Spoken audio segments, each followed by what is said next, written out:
নমস্কার বন্ধুরা, আমার চ্যানেলের আরেকটি নতুন পর্বে তোমাদের সবাইকে অনেক অনেক স্বাগত। আমি তোমাদের জন্য নিয়ে এসেছি পাকা আম দিয়ে আমের কালাকাদ রেসিপি বা ম্যাঙ্গো বরফি। এই রেসিপি বা আগুনের কিন্তু কোনো ব্যবহার আমরা করব না। প্রথমে আমরা এই আমগুলোকে ছোট ছোট টুকরো করে কেটে নিয়েছি। এবার এই আমটাকে খুব ভালো করে মিক্সার গ্রাইন্ডারে গ্রাইন্ড করে নেব। আমি মিক্সার গ্রাইন্ডারে গ্রাইন্ড করে কিন্তু এই আমের পাল্পটাকে ছেঁকেও নিয়েছি একটা ছাঁকনির সাহায্যে, যাতে এর মধ্যে কোনো আমের আঁশ থেকে না যায়। এই প্রসেসটা কিন্তু সম্পূর্ণ অপশনাল, কিন্তু করে নিলে ভালো হয়, যেহেতু এটা কালাকাদ, কিন্তু আঁশগুলো মুখে পড়লে সেটা খেতে ভালো লাগবে না। তারপর আমি এখানে নিয়েছি প্রায় 3 থেকে 4 বড় টেবিল চামচ মতো শুকনো নারকেলের গুঁড়ো। এই নারকেল গুঁড়োটা কিন্তু এই আমের বরফিতে দিলে সেটা খেতে বেশ ভালো লাগে। তারপর দিয়ে দেব 1 বড় টেবিল চামচ মতো চিনি। আমি চিনিটাকে এভাবে গুঁড়ো করে নিয়েছি যাতে এটা পরে মিক্স হতে খুব সুবিধে হয়। তারপর দিয়ে 2 থেকে 3 টেবিল চামচ পরিমাণ ভাজা ছোলা। এই ভাজা ছোলার ফ্লেভারটা কিন্তু এর মধ্যে ভীষণ ভালো লাগে। আমি এটাকে পাউডার করে নিয়েছি বেশ ভালো করে। তোমরা এই ভাজা ছোলার পরিবর্তে কিন্তু মিল্ক পাউডারটাও ব্যবহার করতে পারো। হবে আমরা যেহেতু এই কালাকাদে কোনো ধরনের ছানা বা মিল্ক ব্যবহার করছি না, তাই এর পরিবর্তে দিলে এটা খেতে বেশ ভালো লাগে।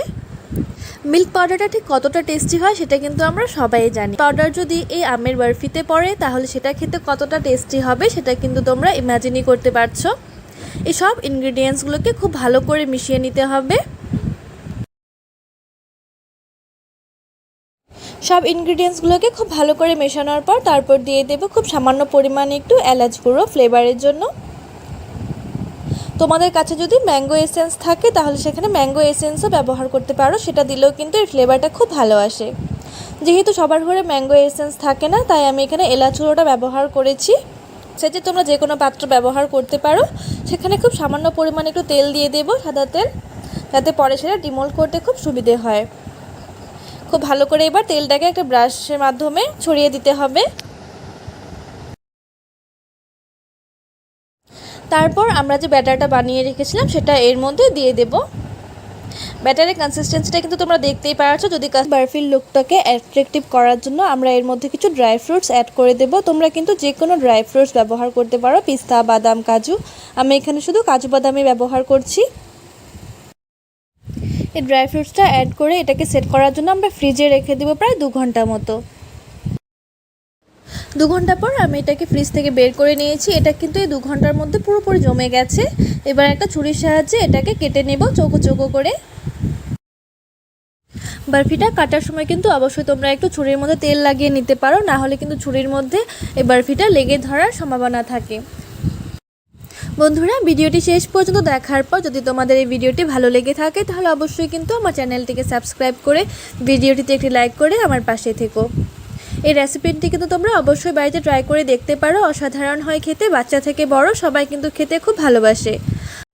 নমস্কার বন্ধুরা, আমার চ্যানেলের আরেকটি নতুন পর্বে তোমাদের সবাইকে অনেক অনেক স্বাগত। আজ আমি তোমাদের জন্য খুবই সহজ একটি রেসিপি নিয়ে এসেছি। ইসকনের স্পেশাল সুজি শাহি ফিরনি। স্পেশাল জন্মাষ্টমীর সময়ও কিন্তু তোমরা এই সুজির রেসিপিটি ট্রাই করে দেখতে পারো। অসাধারণ হয় খেতে। সবসময় কিন্তু একঘেয়ে সুজি খেয়ে খেয়ে ভালো লাগে না, তাই একটু ডিফারেন্ট করে রান্না করলে কিন্তু সেটা খেতে খুব ভালো হয়। সুজি বানানোর জন্য আমি সবার প্রথমে গ্যাসে বসিয়ে দিয়েছি একটি প্যান, ও তাতে দিয়ে দেব সবার প্রথমে 2 থেকে 3 টেবিল চামচ মতো ঘি।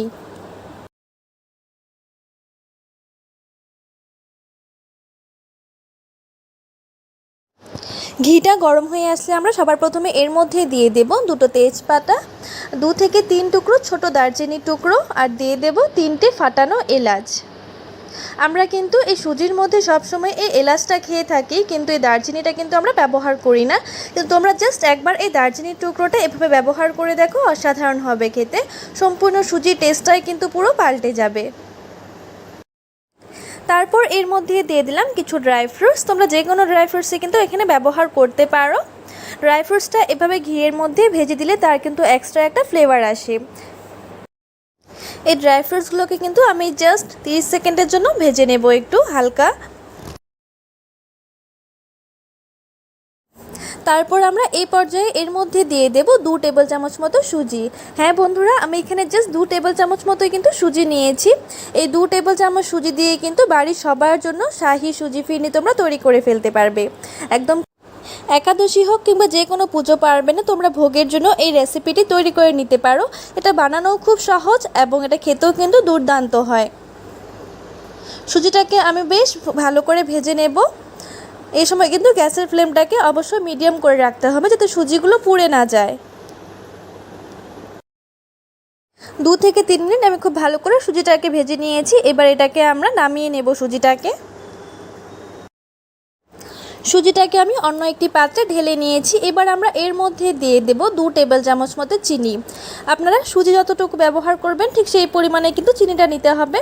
আমি সেখানে 2 টেবিল চামচ মতো কিন্তু সুজি নিয়েছিলাম, তাই এখানেও 2 বড় টেবিল চামচ মতো আমি এখানে চিনি নিয়েছি। এবার এই চিনির মধ্যে দিয়ে দেব খুব সামান্য পরিমাণে একটু জল। এবার এই জল আর চিনিটাকে খুব ভালো করে ক্যারামেল করে নিতে হবে। ক্যারামেলের কিন্তু একটা নিজস্ব একটা ফ্লেভার থাকে, যার জন্য এই সুজির মধ্যে কিন্তু এক্সট্রা একটা খুব সুন্দর একটা ফ্লেভার অ্যাড হয়, আর সেটা খেতে কিন্তু ভীষণ ভালো লাগে। ডাইরেক্টলি যদি আমরা সুজির মধ্যে চিনিটা দিয়ে দিই সেটা খেতে কিন্তু এতটা ভালো লাগবে না। নর্মাল যে আমরা সুজি খাই ঠিক তেমনই লাগবে, কিন্তু এভাবে ক্যারামেল করে সুজিটা রান্না করলে কিন্তু সুজিটা খেতে বেশ টেস্টি হয়। তারপর আমরা এর মধ্যে দিয়ে দেব প্রায় 1 গ্লাস মতো লিকুইড মিল্ক। আমি এখানে 2 চামচ সুজির জন্য কিন্তু এখানে প্রায় 250 ml পর্যন্ত দুধ নিয়েছি লিকুইড মিল্ক। তোমরা সেই পরিমাণ বুঝে কিন্তু এই দুধ আর সুজির পরিমাণটা কম বেশি করতে পারো। দুধটা দেওয়ার সাথে সাথে কিন্তু ক্যারামেলটা একটু জমে যাবে, কিন্তু সেটা কিছুক্ষণ পরেই কিন্তু একদম পুরো মিলিয়ে যাবে। দুধটা যখন হালকা একটু ফুটে আসবে, দেখো ক্যারামেলের ফলে কিন্তু এই দুধের মধ্যে খুব সুন্দর একটা কালারও চলে এসেছে। দুধটা যখন খুব ভালো করে এভাবে ফুটে আসবে তখন আমরা এর মধ্যে দিয়ে দেব ভেজে রাখা সুজিটা কিন্তু অবশ্যই দুধটা ফোটার পরে ব্যবহার করবে। এভাবে দুধটা ফোটার পর কিন্তু সুজিটা ব্যবহার করলে সুজিটা একদম পুরো দানা দানা থাকবে, সেটা খেতে খুব ভালো লাগবে।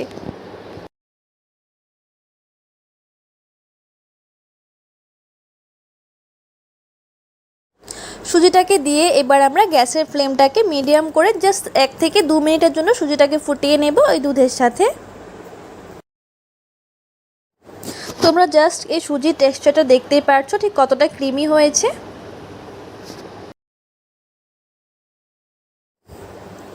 সুজির কনসিস্টেন্সিটা যখন এমন ক্রিমি হয়ে আসবে তখন আমরা এর মধ্যে আরও 1/2 টেবিল চামচ মতো ঘি অ্যাড করে গ্যাসের ফ্লেমটাকে অফ করে দেব। বন্ধুরা, তোমাদের যদি এই সুজির রেসিপিটি ভালো লেগে থাকে তাহলে অবশ্যই আমার চ্যানেলটিকে সাবস্ক্রাইব করে ভিডিওটিতে একটি লাইক করে দিও, আর কমেন্টস করে অবশ্যই আমাকে জানিও তোমাদের এই ভিডিওটি কেমন লাগলো। তোমরা কিন্তু সুজিটা দেখে বুঝতেই পারছো একদম সুজিটা কিন্তু একদম পুরো দানা দানা হয়েছে, একদম পুরো ক্রিমি হয়েছে। তোমরা জাস্ট একবার হলে এই রেসিপিটি ট্রাই করে দেখতে পারো, অসাধারণ হয় খেতে এটা।